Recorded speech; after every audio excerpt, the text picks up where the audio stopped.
Welcome to the Zandbergen Report, where wealth strategies and pop culture collide, featuring your distinguished host and certified financial planner, Bart Zandbergen.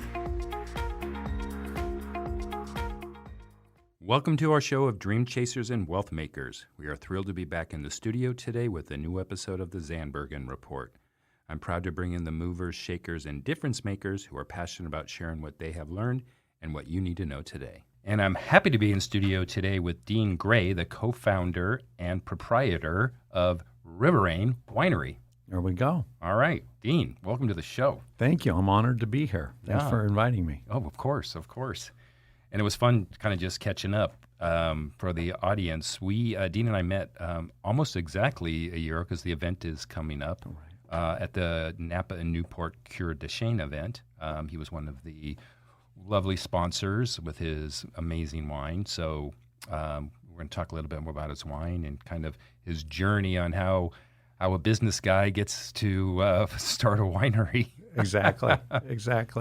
I always say it's kind of like the horse racing business. If you want to make $1 million in making wine, you start with $2 million. Start with two? Yeah, exactly.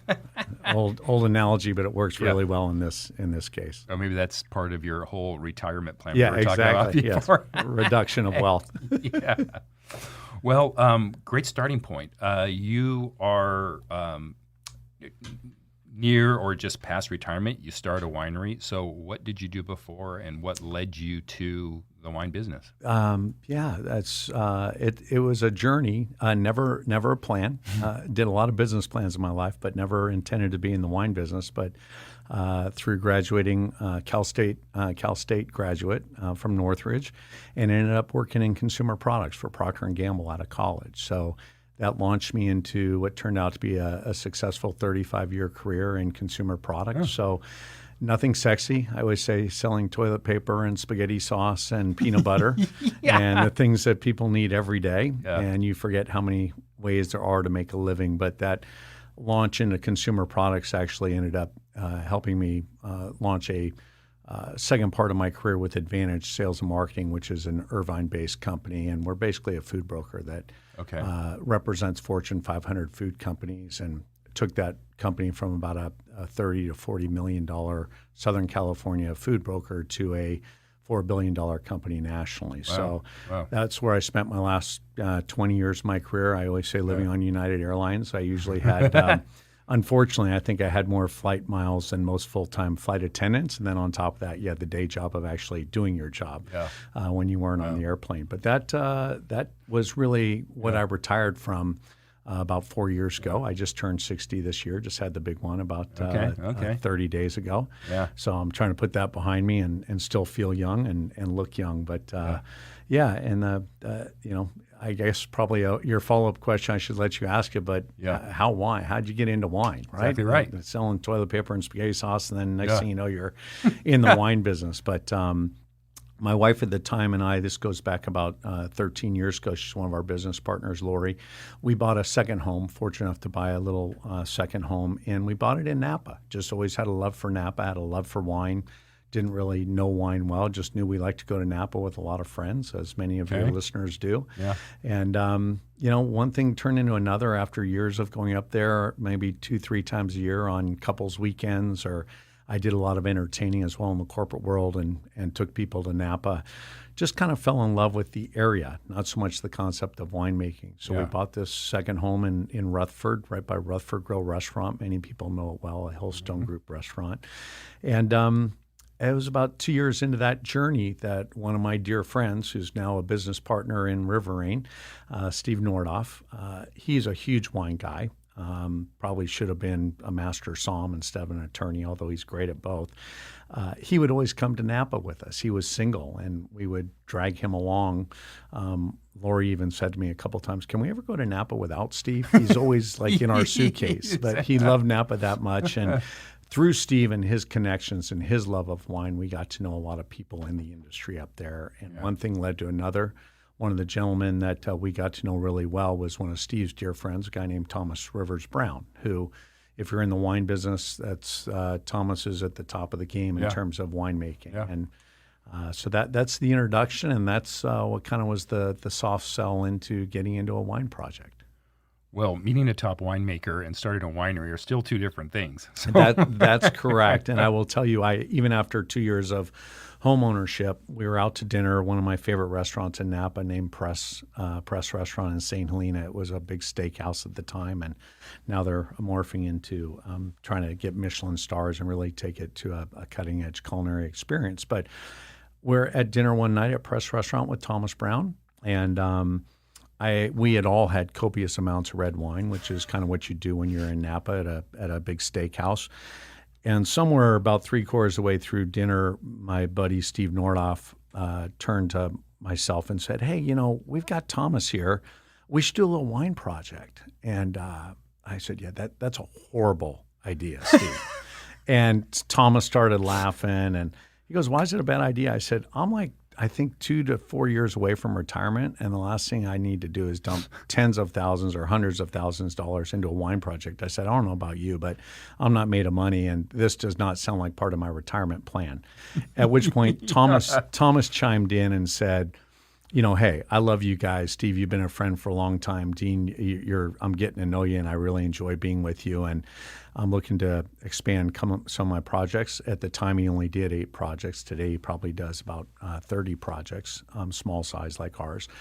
And he said, "I'd love to make your wine." And my analogy to people that don't know who Thomas Brown is, that's kind of like sitting at dinner with the CEO of Ferrari, and you said, "I kind of want to make a car," and the CEO says, "I'll make your car for you." So when Thomas Brown says, "I'd like to do a wine project with you," you kind of think twice. And I still said, even at the end of the evening, I said, "It's a bad idea. The answer is no. I don't want to do this." And I've since learned that I think I was being set up. They've never come clean to tell me I absolutely was set up. I'm smart enough to know I think I was, because Thomas at the end of dinner said, "Hey, look, there's a really beautiful vineyard source coming available, and I've got the rights to the lease on the property.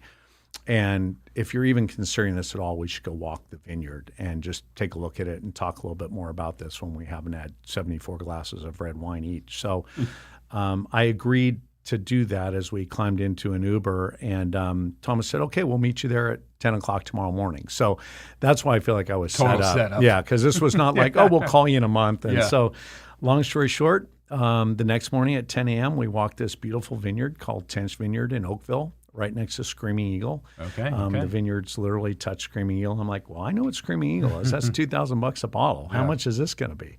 And so we set our sights on about a 3-acre parcel. And Thomas has controlled the farming. Our first vintage was 2011. We were pretty much exclusively cab and jumped into a little Syrah, which is a wine lover's wine. We don't make Syrah anymore because I'm in charge of selling, and Syrah is a tough sell. Mm-hmm. So we've replaced Syrah with Pinot, which is a beautiful wine. I think you've shared. My favorite. Bart, that you've had that. And then we also make a Sauv Blanc. So that's a long answer to, we can talk more about the wines if you want, but that's a long answer into how we fell into this business. But here we are. Our first vintage was 2011, and we're sitting in front of you at talking about our 2022, 21, and 22 wines. Okay, for some reason I was thinking it was more recent, but this was 11 years ago? Yeah, 12? so it was 11. Yeah, we just we didn't do anything fancy, but we kind of just celebrated our 10-year anniversary as a small company and a little winery. So. Wow. Okay, little winery. What's your production? So we make, call it 800 cases. Okay. And about 400 of that is our flagship, which is our Cabernet. That Cabernet is also about 300 of our traditional cab, and we now make 100 cases of a reserve. So 400 total of the cab, about 150 of the Pinot Noir, and then about 150 to 250 of the Sauv Blanc. Okay, a couple of questions. What constitutes in your winery a reserve? That's a great question. I'll try to give you a shorter answer than I normally give on that, because Thomas came to us was 6 years into the project, 2016, and said, "I think it's time to make a reserve." At the time, our cab was scoring very nicely. We were getting some 97, 98-point scores. Tench Vineyard was gaining some notoriety. Russell Bevan, who's a famous winemaker, also makes some wine out of Tench Vineyard. So Tench was getting established. And Thomas said, "I think it's time to have a reserve." And I said, "Great idea. I love it. Where are we going to source the fruit for the reserve?" Yeah. And Thomas, as he does numerous times, looks at me like I'm a complete idiot. He goes, "Right from here. Tench Vineyard, right here." And I'm like, okay, well, I'm somewhat new at this still. I'm 5 or 6 years in it. I'm not the smartest guy in the world, but how are we going to make a reserve from the same grapes we're making a regular cab? I'm not here to screw our consumers and just slap a reserve label on it and charge more. Yeah. What are we going to do to make it different? Because last I checked, the fruit's the same. And and so I got my brief education, which was basically our 3-acre parcel does have elevation change to it. And we do have different soils within the 3-acre parcel, which I did not know because I'm not a farmer. Okay. And we're right off Silverado Trail, so we have a much rockier soil at the top end of our 3-acre parcel than we do down towards what I'll call the shelf or the valley floor, if you will. And then on top of that, Thomas can harvest differently. So he may pick a little different. He may let the reserve hang a little bit longer. But I will tell you that the most significant difference between our regular cab and our reserve is going to be barrel selection. So all our wines are made in French oak barrels, which are by definition the most expensive. You can use a lot of different oak barrels from around the world to make wine. But if you're making a $150 or $200 Cabernet, you're going to use French oak barrels. And what I learned was within the French oak barrel category, there's a whole nother, there's like 3 tiers, anywhere from a low of about $1,100 a barrel to a high of about $2,800 a barrel. So as Thomas explained to me, as he did on his Schrader wine, which had 1,700 point scores to its name, we're going to start using higher end French oak barrels on the reserve. So long answer to the question, our reserve comes from the same vineyard, but we're very specific on the vineyard designate that it comes out of, and then we farm it a little differently. And then in barrel, we're 100% new oak, higher end oak. In our regular cab, we're about 75% new oak, 25% neutral. Yeah. So that's the main variation. Okay, great. That was a great explanation. So terroir. Yeah, terroir. Is your. There you go. There we go. What you said that Steve could be a master somm. Is he any level of somm? You know, formally no. I always say, well, let's put a level 2 or level 3 test in front of you because he's humble and he would say, oh no, I'd have to study. I really don't think he would have to study. Yeah. And so sometimes when we have these type of interviews, podcasts, whatever, I always get a little nervous because I'm kind of the sales guy and I love my wine, but I'm Irish and I'm more about consumption than I am about the details. So when you start talking rootstock and some of the other things that true somms want to talk about, it gets a little geeky for me. I've learned now after 10 years to hold my own and I can answer the basic questions. And I've spent a lot of time in the winery. My son, Scott, graduated from college, I guess 6-7 years ago and moved to Napa and worked under Thomas Brown for about 5 years. Now he's off at another winery, but that helped me get an education because whenever I need somebody to answer a question, I call in my 20-year-old son, Scott, because he can run circles around me. What did he study?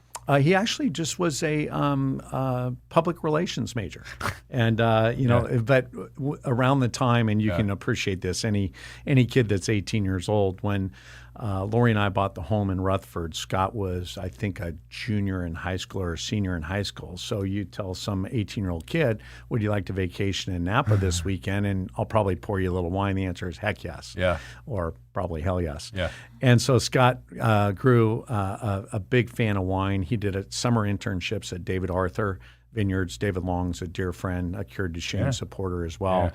And then did a summer internship at Mendingwall with Thomas Brown. The rest is history. When he graduated, he went right to Napa, and now he's in the business. So Jeez, that's great. It's exciting. That must be just so great for you to have your son working with you. It is, and he's exactly that. I call him a brand ambassador. He has a full-time job at another winery, Davis Estates, who's also a Cure Duchenne supporter. So Scott's in hospitality and does production with them as well. He's unique in the sense that he's got both that hospitality salesman ability, but he's got a complete geek understanding and worked 5 years in production. So he's got that unique breed where he can talk wine with anybody. So we use him to help do tastings in Napa, some of the other things to fill the gaps when we're not there. Very cool. Where are you sourcing your wines for your Pinot? Because you're not growing them in Rutherford, are you? No. So the answer to your question is we have 3 different vineyard sources for our 3 different wines. So we talked about Tench Vineyard on the Cab, which is Oakville. The Pinot Noir is Silver Eagle vineyard, which is Sonoma Coast. We're about a mile as the crow flies. It's pretty famous because it's farmed or was farmed by Ulysses Valdez, who passed away, a very famous farmer, passed away about 2.5 years ago. But his children now farm the vineyard, and there's about 4 different Pinots coming out of the Silver Eagle vineyard, including our winemaker Thomas Brown has his own Silver Eagle vineyard Pinot under his label of Rivers Marie. That's Thomas's personal label. And Maxim makes a Pinot out of there. A couple different wineries make their Pinot. So we get that cold climate coming right off the Pacific Ocean. It's just, it's beautiful property, and it makes for a great Pinot Noir. Yeah. So Pinot's my go-to. That's my favorite of all the varietals. But I'm very also picky / specific. I like Cab. I'm not over the top for Cab. It depends on the meal. I wouldn't normally just drink a Cab by itself. It would have to be with the right meal. Okay. But I still like what would be known as a Cab lover's Pinot, so I want a full, big There Pinot. you go. And that's what I think yours is. Yeah, it's funny with my partner Steve being a wine geek, and then Thomas, obviously extreme knowledge in wine. They set off. I don't try to tell them what to do. Really, Thomas runs it, but he really set off to make a Burgundian type Pinot Noir, truly reflective of what they're doing in France. We actually have some whole cluster in there, which most people are not doing in their Pinots to give them a little bit more of that earthier feel. But I do get told on a regular basis, Bart, exactly what you said, which is you're kind of a Cab lover's Pinot. And I take that as a compliment because I think we are as well. Yeah, totally. Okay, the name. I'm hearing Rivers kind of throughout this. It's funny. A lot of people think Rivierain came because our winemaker, Thomas Brown's wine is Rivers Marie. Absolutely nothing to do with it. Although we like some people are like, oh, is Thomas an owner in your project? And that you want to go, oh, yeah, he is, because that makes people even more excited. But he's not. But the Rivierain name actually came from naming parties. When I told you how quickly we got into this business, it was not a strategic plan that we built. It happened at Press Restaurant. And 24 hours later, we signed a contract and now we're like, oh, my God, we need a name. We need an LLC. We need to do something here. And so we had good friends come over to our house, big tequila and margarita drinkers, and said, hey, I'm going to make batches of margaritas and we'll open some red wine. Everybody's got to bring an idea for the name of a wine. We're going to start a wine project. So people like yourself, Bart, would come over and say, oh, I think you should call it Hamilton Gregory, which were Steve and my middle name. And we're like, Steve's like, oh, that's too pretentious. I want something more fun. I'm like, I want shenanigans because I'm a troublemaker. And I'm like, so long story short, after 30 different names, Steve came up with Rivierain at one of the first naming parties. And I'm like, what is Rivierain? And he goes, it's actually a French word called the Riveron. And I can't roll my R's. It's, if you speak French, it's beautifully pronounced. Okay, I'll have her try it. Riveron is the correct pronunciation. We call it Rivierain. Everybody calls it Rivierain, but it's Riveron. And it actually, by definition in the French language, means local people that live near the river and are kind and give their goods back to the community. And Steve's comment at the time, we had just bought the home in Napa, and he said, look, you and Lori are very giving people. Your home is right by the Napa River. You're about 1/8 of a mile by the crow flies. It's right at the other side of the vineyard of your house. And you open your home up and you give your goods away, and that's reflective of the name. And I said, that's horrible. And a year later, when we really had to pick a name, we finally came back to it and said, okay, almost by default, that's the best one we had in a year, so let's just go with that. And everybody really likes it. The labels are extremely unique. I don't know who can actually see the labels, but they're primarily black and white photographs that are reflective of our home in Napa has black and white photos, et cetera. But it's actually our third business partner, Lori. The photography is from her. Oh, is that right? It is. And it's funny because she's not a professional photographer. She just has an iPhone and a Canon. The one you're looking at, the Pinot is unique because the Pinot is not a picture she took. And the reason it's not, for those that can't see it, there's 2 people on horseback on the black and white label. Well, one person is her 6-year-old mother, and the other person is her, I think, 52-year-old grandfather at the time. And that's taken in the San Fernando Valley. And what's unique about that, Bart, is we decided to call our Pinot Generations Pinot. really generations being a tribute back to our families. Steve, Lori, myself, we all have different heritage, different ways we got the path we were on, but it all reflected on family and how important family was to us. So we said, let's call it Generations Pinot, and hence the photo that came out on the front, which was basically her mother and her grandfather, and said, hey, this is reflective of generations, right? Yeah. So that's how that how that goes. Hey, whose idea was the waxed top? The wax top is something we fell into when we made the Reserve. We said we really need to make a wax top for a Reserve. We just think it's a higher end, a little more reflective of what we're trying to do. And the Pinot Noir, I'd love to lie to you and tell you it was a great strategic decision to put wax on. But one of the things you'll learn, or your listeners may know, capsules, which is what's traditional on a wine bottle, are becoming extremely difficult to source, and that most of them come from Europe. And the quantities that they're requiring for you to have a custom capsule, you can buy capsules here in the United States, but they don't have some of the authentic colors you might want to match your label. You just have to kind of go with a standard red cap or a brown cap or a green cap. Well, we wanted capsules that were reflective of the label. And long story short, the capsules are usually about a 15,000 to 20,000 capsule minimum order, and we're only making about 1,000 cases or 1,000 bottles of wine a year. And so you're talking about a 10-year supply, and God forbid your bottle source changes during those 10 years, the capsule no longer fits. Right. So we just decided to go to wax on our Pinot Noir. And our Reserve, we're considering going to a wax just because we like the look of it. Yeah. A little bit more labor intensive. You have to send it out to a third party to wax them, et cetera. But they really are cool. And within wax, a lot of people are probably cringing that have wax bottles in their wine cellar, because you can end up in the emergency room cutting off your finger trying to open wax bottles. We used a super soft wax that literally you can just pull the cork right through the wax. You don't have to cut the wax. We recommend you cut the wax, but you don't need to. The cork will pull right through it. Okay. I was going to make a joke. You said about labor intensive. I said, well, you made it labor intensive to get it off. No, it's true. But I didn't know you could pull. Yeah, you give it a try. Try that. I'll leave you the sample, and you give that a try. Let me know if it worked. All right. It's a great look. It's classy. Yeah, it's nice. Yeah. Your connection, let's shift gears a little bit, connection with Cure Duchenne. Yeah. It's funny, again, without the business plan, we really didn't know what we were going to do if this project took off. And I won't say it took off, but it's doing well. It's supporting itself. We're no longer writing checks 10 years in, which is a nice place to be. And so the charitable contribution side came along. And I will tell you, from the day people find out you're in the wine business, they wonder if you can donate a case or 5 cases or 10 cases to whatever the event is. It could be NASCAR, it could be a great charity. Just anybody that finds out you're in the wine business wants samples. And we really didn't have the luxury of doing that. But we said, we should be a little strategic about what partners maybe we do support and what philanthropic organizations we get involved in. And Cure Duchenne was, like one other Emerald Lagasse Foundation, really we're an honor to be a part of, because number one, Cure Duchenne, more than any other event that we participate in, is kind of the who's who of Napa Valley wines. For sure. And it's not, you don't contact them and say, I would like to do this. They contact you. It's kind of invitation only. And I don't think I'm making that bigger than it really is. It's really an honor. And so we got contacted, I believe 3 years ago was our first year, if I'm not mistaken. They said, hey, we'd be honored to have you. And I said, are you kidding? We'd be honored to be there. And so it's a great cause. We can talk more about Cure Duchenne.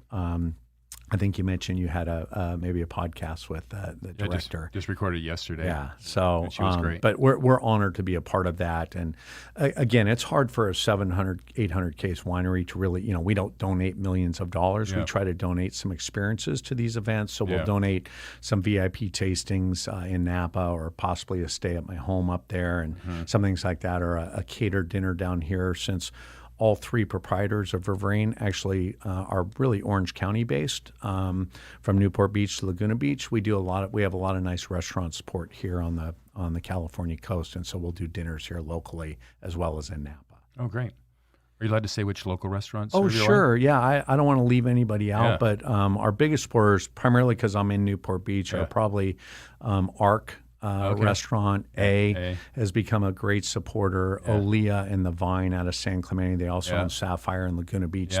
They pour our Sauv Blanc by the glass. Mastro's has come on big and strong in Crystal Cove in the last 2 years. They love our Cabernet, and they call it their hidden gem because they're not a low priced wine list, but we sneak in there just under probably the $400 price point on their wine list. But yet we drink comparable to other $800 to $1,200 wines on their wine list. So they like to serve our wine kind of as a hidden gem, which is nice. But and then right where Cure Duchenne at the Waldorf Astoria is a big supporter. Montage was our first customer ever. Montage in Laguna Beach. So all these and it's nice. So that's kind of I'm missing one or two. I apologize, but that's really the core group, if you will, that kind of supports us day in and day out. Yeah. Okay. Great. Thank you for what you do there. I think that's amazing. And the event is the 29th, I think, right? Saturday night, October 29th. A couple weeks.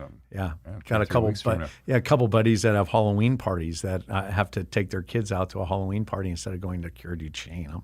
Shame on them. But, shame on them for sure. Yeah, it's a pretty special event. So we'll be there in full force. Yeah. So, anything else about the wine or anything you want to make sure we cover? No, I would encourage people, if you've never tried Rivierain or Rivierain, give it a shot at the local restaurants. So the way our wines, I should also throw in that we really only have one retail placement in all of Orange County. If you said, I just want to go buy your wine tomorrow, where do I find it? It's High Times, which is probably the largest wine retailer in Orange County. So High Times is a really nice supporter. But your listeners can also just go to our website, which is riverrainvineyards.com. There's only one R in Rivierain because it's Riveron. I made that mistake myself. A lot of people look us up and they go, well, I spelled river and rain. I'm like, that's why you didn't find it. But we keep a small allocation. Our wine, we don't have a wine club. We don't send out wine twice a year, whether you want it or not. That's a great business model. The gift that keeps on giving. Let me get your credit card and ship you wine you don't want. But our wines, basically, we release all our wines once a year, each wine, and you have an opportunity for a 3 to 4 day period to buy your allocation. If you don't want to buy it, we think somebody else might want to. And so there's no forced agenda. We don't kick you off our mailing list if you don't buy, but we have enough interest. And we do have a little bit of support from outside California as well. When you only make 800 cases, you don't have enough to be in national distribution, but we're strong in Florida and a couple other markets that are just nice supporters. Yeah. So I love the allocation model. I'm on a number, and I'll be on yours in the next hour. There's something about I don't care if it's the wine business, clothing, cars. When you tell somebody they can't get it, all of a sudden their desire becomes much stronger, right? Yeah. Going back to your dating days when somebody told you that really pretty girl in the bar is not available, she just became even more attractive. And wine is kind of that way. When you're on an exclusive mailing list and your buddies can't get it, but you can, they're like, I want to get that. How do you get that? So we're not quite there. I don't want to put us in that camp, but we're getting close. Our reserve, where we only make 100 cases, we sold out. We released it 2 months ago, and we sold out in 3.5 hours, which is pretty exciting. We dreamed of that. You hear about that from the Harlans and the Bonds and the high ends of the world, the Schraders, et cetera, but we never thought we'd be there. Now, if we make 1,000 cases and sell out in 3 hours, that'll really be a story. But it's just nice to be able to be in a sold out position. Yeah. Well, Dean, looks like you're going to make your retirement after all. Yeah.